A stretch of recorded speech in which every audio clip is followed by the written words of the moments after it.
पाहूयात 25 मिनिटात 50 बातम्या। ठाकरे गटाचे खासदार संजय राऊतांना लॉरेन्स बिश्नोई गँगच्या नावाने धमकीचा मेसेज आला। या प्रकरणी धमकी प्रकरणी पुण्यातून एका संशयिताला अटक झाली आहे। पोलिसांकडून मुंबईमध्ये राऊतांच्या घराची पाहणी करण्यात आली आहे। विरोधकांना मारून टाकण्याचा डाव असल्याचा आरोप खासदार संजय राऊतांनी केला। आपण सत्य बाहेर काढलं तर भूकंप होईल असा इशारा त्यांनी सत्ताधाऱ्यांना दिला। साताऱ्यातील वाढे गावाजवळून वाहणाऱ्या वेण्णा नदीच्या पात्रात काही जणांकडून बदल करण्यात येत होता। या संदर्भात कोणतीही अधिकृत परवानगी नसतानाही काम सुरू असल्यामुळे ग्रामस्थांनी आक्षेप घेतला। तत्काळ काम बंद करण्याची मागणी ग्रामस्थांनी जिल्हा प्रशासनाकडे केली आहे। सिंधुदुर्ग जिल्हाधिकारी कार्यालयाबाहेर डीएड धारकांनी उपोषण सुरू केलंय। उपोषणाचा आजचा 6वा दिवस आहे। 5 जणांची प्रकृती खालावली आहे। शिक्षक भरतीत स्थानिकांना प्राधान्य देण्याची मागणी करण्यात आली। मुंबई पुणे एक्सप्रेसवेवरील प्रवास महागलाय। सार्वजनिक बांधकाम विभागाकडून टोल दरात वाढ करण्यात आली। त्यामुळे कार चालकांना 270 ऐवजी 320 रुपये मोजावे लागणार आहेत।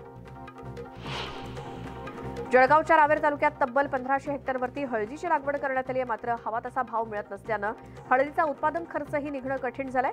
हळद उत्पादक शेतकरी संकटात सापडलाय। नंदुरबार जिल्ह्यात नाफेडकडून आतापर्यंत 550 क्विंटल हरभरा खरेदी करण्यात आला। मात्र अजूनही अनेक हरभऱ्यांची विक्रीसाठी नोंदणी राहिलेली आहे। डिजिटल स्वाक्षरीत अडचणी आणि काही दिवसांपूर्वी कर्मचारी संपामुळे नोंदणी प्रक्रियेवरती परिणाम झालाय। नेवासे तालुक्यातील सलाबतपूर इथे 2.5 लाख रुपये खर्चून बांधलेला फिल्टर धुळखात पडू नये। नळ कनेक्शन नसल्यामुळे प्राथमिक शाळेतील विद्यार्थी पाण्यापासून वंचित आहेत। जळगावच्या पाळधी बुद्रुक गावामध्ये राड्यानंतर तणावपूर्ण परिस्थिती आहे। त्यामुळे 2 एप्रिलपर्यंत संचारबंदी कायम ठेवण्याचा निर्णय पोलीस आणि जिल्हा प्रशासनानं घेतलाय। धाराशिवमध्ये कोरोनाचा धोका वाढला असून कळंब तालुक्यातील इटकूर इथल्या 65 वर्षीय व्यक्तीचा कोरोनामुळे मृत्यू झालाय। गेल्या 5 दिवसात धाराशिवमध्ये 29 नवे कोरोना रुग्ण आढळल्यानं आरोग्य प्रशासन अलर्ट मोडवरती आलंय। भंडारा जिल्ह्यातील ऐतिहासिक आंबागड किल्ल्याची डागडुजी करण्यात येणार आहे। त्यामुळे इथल्या पर्यटनाला चालना मिळणार आहे। सामाजिक कार्यकर्ते आणि ग्रीन हेरिटेज संस्थेच्या पुढाकारातून हे काम करण्यात येत आहे। भंडाराच्या पवनीमध्ये वैनगंगा नदी तीरावरती गंगा आरती करण्यात आली। यावेळी 5001 दिवे लावून दीपोत्सव देखील साजरा झाला। प्रभू श्रीरामांच्या प्रतिकृतीनं भाविकांचं लक्ष वेधून घेतलं। नारायण राणेंचं मंत्रिपद 2 महिन्यात जाईल असा दावा ठाकरे गटाचे आमदार वैभव नाईक यांनी केलाय। शिंदेंसोबतचे अनेक आमदार आमच्या संपर्कात असल्याचंही वैभव नाईकांनी म्हटलं। पुणे शहर भाजप अध्यक्ष जगदीश मुळीक यांचे कल्याणी नगरमध्ये भावी खासदार म्हणून बॅनर लागलेत। गिरीश बापट यांच्या निधनानंतर अवघ्या 2च दिवसात बॅनरबाजी केल्यानं टीकेची झोड उठली आहे। नंदुरबारमध्ये कृषी उत्पन्न बाजार समिती निवडणुकीची रणधुमाळी सुरू आहे। 100हून अधिक उमेदवारी अर्ज दाखल झाले असून महाविकास आघाडी विरुद्ध शिवसेना भाजप युतीमध्ये अटीतटीचा सामना रंगणार आहे। राजकारणात तरुणांना संधी द्यावी, जुन्यांना पाहून आता माझ्यासहित लोक कंटाळलेत, तर एकनाथ खडसेंनी हे विधान केलंय। भुसावळमध्ये आगामी एपीएमसी निवडणुकीसंदर्भातील बैठकीत ते बोलत होते। विरोधी पक्षनेते अजित पवार आज बारामती दौऱ्यावरती आहेत। जनता दरबारात नागरिकांच्या अडचणी सोडवल्यानंतर अजित पवार विविध ठिकाणी भेटी देणार आहेत। नाशिकच्या काळाराम मंदिरात संयोगितराजे छत्रपतींना वेदोक्त मंत्र म्हणू दिले नाहीत याच्या निषेधार्थ स्वराज्य संघटना आंदोलन करणार होती। मात्र रामनवमी उत्सवानिमित्तानं भाविक मोठ्या संख्येनं दर्शनासाठी येत आहेत आणि भाविकांना त्रास होऊ नये म्हणून हे आंदोलन आज मागे घेत असल्याचं स्वराज्य संघटनेनं स्पष्ट केलं। मुंबई गोवा महामार्गावरती कोल्हापूरहून कुडाळकडे येणाऱ्या दूध कंपनीच्या ट्रकचा अपघात झाला। ट्रक उलटल्यानं दूध, ताक आणि लस्सीचं मोठं नुकसान झालंय। या ट्रकला क्रेनच्या साहाय्यानं बाजूला करण्यात आलं। अपघातात सुदैवानं जीवितहानी झालेली नाही। बंदुकीचा धाक दाखवत सराफा दुकानावरती दरोडा घातल्याची घटना बारामतीच्या सुपा इथे घडली। 4 दरोडेखोरांनी दुकानातील सोन्याचे दागिने लंपास केले। या प्रकरणी सीसीटीव्हीच्या आधारे पोलीस आरोपींचा शोध घेत आहेत। रायगडच्या माणगाव म्हसळा मार्गावरती एका बाईकस्वाराकडून 5.5 लाखांची रोकड लुटल्याची घटना घडली। मौजे मोरबा गावाजवळ 3 चोरट्यांनी कार आडवी घालून बाईकस्वाराला अडवलं आणि पैशाची बॅग हिसकावत पोबारा केला। या प्रकरणी पोलीस चोरट्यांचा शोध घेत आहेत। सिंधुदुर्गाच्या सावंतवाडीतील भटवाडी मधल्या जंगलामध्ये वणवा पेटल्याची घटना घडली। अग्निशमन दल आणि ग्रामस्थांनी मोठ्या शर्थीनं ही आग नियंत्रणात आणण्याचे प्रयत्न केले। मात्र अनेक झाडं या वणव्याच्या भक्ष्यस्थानी पडली आहेत। बुलढाण्यात शेतकऱ्यांच्या सातबाऱ्याखाली व्यापाऱ्यांकडून हरभरा खरेदी सुरू असल्याचा आरोप स्थानिक शेतकरी आणि स्वाभिमानी शेतकरी संघटनेनं केला। या प्रकरणी कारवाई न केल्यास आंदोलनाचा इशारा देण्यात आलाय। बुलढाण्यात पुन्हा पावसाचा हाहाकार सुरू आहे. या पावसाचा 4000 हेक्टरवरच्या शेतीला फटका बसलाय. कांद्याचं पीक जमीनदोस्त झाल्यानं बळीराजा संकटात सापडलाय.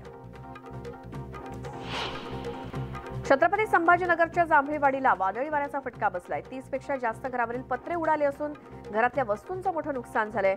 फळबागांना देखील वादळाचा फटका बसल्यानं शेतकरी हवालदिल झाले. बीड जिल्ह्यात संभाव्य पाणी टंचाईची समस्या टाळण्यासाठी जिल्हा प्रशासन ऍक्टिव्ह मोडवरती आलंय. अवैध पाणी उपसा रोखून पाणी आरक्षित करण्याचे आदेश जिल्हाधिकाऱ्यांनी दिलेत आणि यासाठी विविध पथकं तयार करण्यात आली आहेत. सोलापूरच्या सर्व्हिस रोड आणि तुळजापूर रोड परिसरातील पाणी पुरवठा 6 महिन्यांपासून विस्कळीत झालाय. 6 दिवसांनी पाणी मिळत असल्यामुळे नागरिकांचा संताप झालाय. प्रशासनाच्या दुर्लक्षामुळे नागरिकांची पाण्यासाठी वणवण सुरू आहे.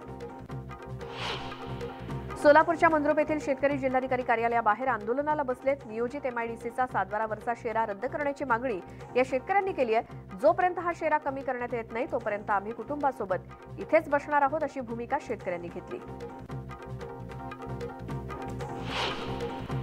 तुरीचे भाव तेजीत असल्यानं उत्पादकांना अच्छे दिन आलेत. राज्यातील बाजारपेठेत तुरीला सरासरी 7,500 ते 8,000 रुपयांचा दर मिळतोय.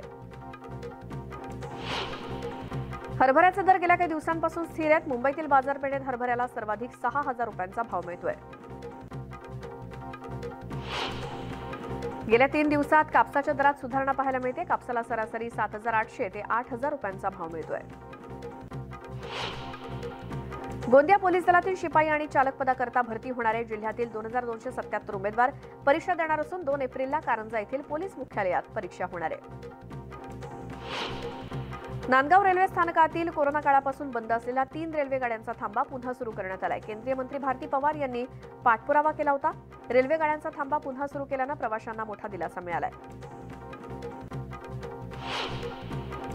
गेल्या 2 महिन्यांपासून बंद असलेली भुसावळ पुणे हुतात्मा एक्सप्रेस आजपासून पुन्हा सुरू झाली. मध्यरात्री 12:30 वाजता ही गाडी प्रवाशांना घेऊन पुण्याकडे रवाना झाली. त्यामुळे नाशिक, कल्याण, पनवेल आणि लोणावळ्याला जाणाऱ्या प्रवाशांना मोठा दिलासा मिळालाय. आजपासून दागिने महागणार आहेत, कारण सोन्याच्या आयात करात 5% तर चांदीच्या करात 1.5% वाढ झाली आहे. तसंच दागिन्यांवरती हॉलमार्किंग देखील बंधनकारक करण्यात आलंय. आजपासून सुरू झालेल्या नवीन आर्थिक वर्षात नवी कर प्रणाली लागू होणार आहे. 7 लाखांपर्यंतच्या उत्पन्नावरती कोणताही आयकर नसेल. शरद पवार नागपुरात दाखल झाले असून आजपासून ते 2 दिवसीय नागपूर दौरा करणार आहेत. दौऱ्यावरती ते नुकसानग्रस्त भागाची पाहणी करणार आहेत. त्याचसोबत ते पदाधिकाऱ्यांची बैठक घेणार असल्याचं सांगितलं जात आहे. दक्षिण मध्य रेल्वेच्या नांदेड विभागानं विना तिकीट प्रवास करणाऱ्या प्रवाशांकडून वर्षभरात तब्बल 9.5 कोटींचा दंड वसूल केलाय. नांदेडच्या रेल्वे विभागानं विशेष तपासणी मोहीम राबवून ही कारवाई केली. धाराशिवमधील खामगाव पंढरपूर मार्गाचं काम अतिशय संथ गतीनं सुरू आहे. गेल्या 6 वर्षांपासून या मार्गाचं काम सुरू असून धाराशिवमधील येळेश्वरी देवीच्या दर्शनाला येणाऱ्या भाविकांचे हाल होत आहेत. त्यामुळे तातडीने या पुलाचं काम पूर्ण करण्याची मागणी होते. भंडाराच्या वैनगंगा नदीवरील जुन्या कारधा पुलावरती कठडे नसल्यामुळे जिल्हाधिकाऱ्यांनी वाहतूक बंद करण्याचा निर्णय घेतलाय. मात्र तरी देखील काही लोक या धोकादायक पुलावरून प्रवास करतायत. त्यामुळे मोठ्या दुर्घटनेची शक्यता नाकारता येत नाही. छत्रपती संभाजीनगर पालिकेचा 3,000 कोटींचा अर्थसंकल्प मंजूर झालाय. शहराच्या सौंदर्यीकरणासाठी प्रथमच 5 कोटींचा निधी मंजूर झालाय. तसंच 738 कोटींच्या विकास कामांचं आश्वासन देण्यात आलंय.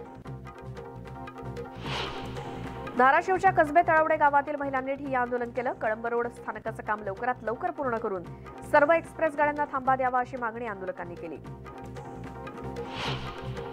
गोंदियातील 7 बाजार समितींच्या निवडणुकीचं बिगुल वाजलंय. देवरी आणि गोंदिया बाजार समितीच्या निवडणुकीत भाजप आणि राष्ट्रवादीची युती असणार आहे. तर तिरोडा, गोरेगाव, अर्जुनी मोरगावमध्ये भाजप स्वबळावर लढणार आहे. सिंधुदुर्गातील नरडवे धरणाचं काम 90% पूर्ण होऊन सुद्धा प्रकल्पग्रस्तांच्या पुनर्वसनाचं काम अर्धवट स्थितीत आहे. त्यामुळे प्रकल्पग्रस्तांनी धरणाचं काम थांबवलंय. आमच्या मागण्या मान्य करा आणि नंतर काम सुरू करा, अन्यथा तीव्र आंदोलन करू असा इशारा त्यांनी दिला.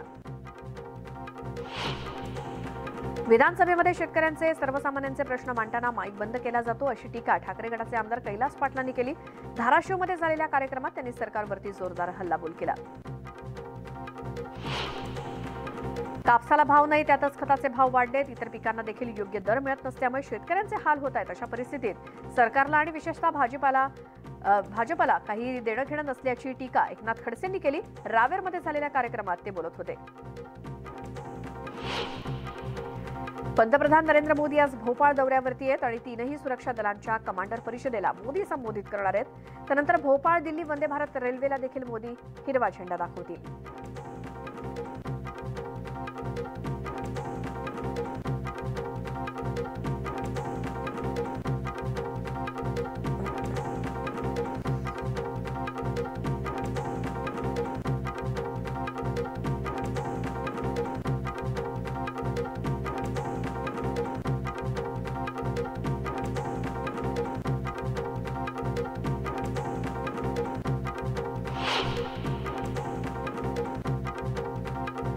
बिहारमध्ये सासाराम आणि नालंदामध्ये रामनवमीच्या मिरवणुकीवरती दगडफेकीची घटना घडली.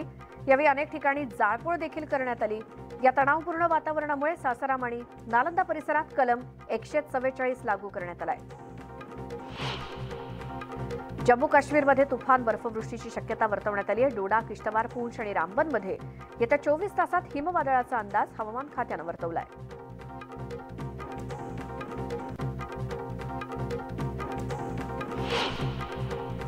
पंजाबच्या तरनतारनमध्ये भारत पाकिस्तान सीमेवरती बीएसएफनं मोठी कारवाई केली आहे. या कारवाईमध्ये 2 किलो हेरोईन आणि पाकिस्तानी चलन जप्त करण्यात आलंय.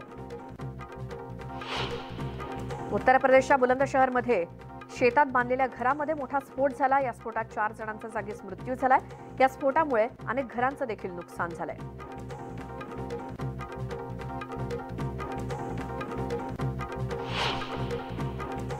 आणखी अशाच बातम्या आपण पाहणार आहोत, मात्र एका छोट्याशा ब्रेक नंतर. पाहत राहा न्यूज 18 लोकमत.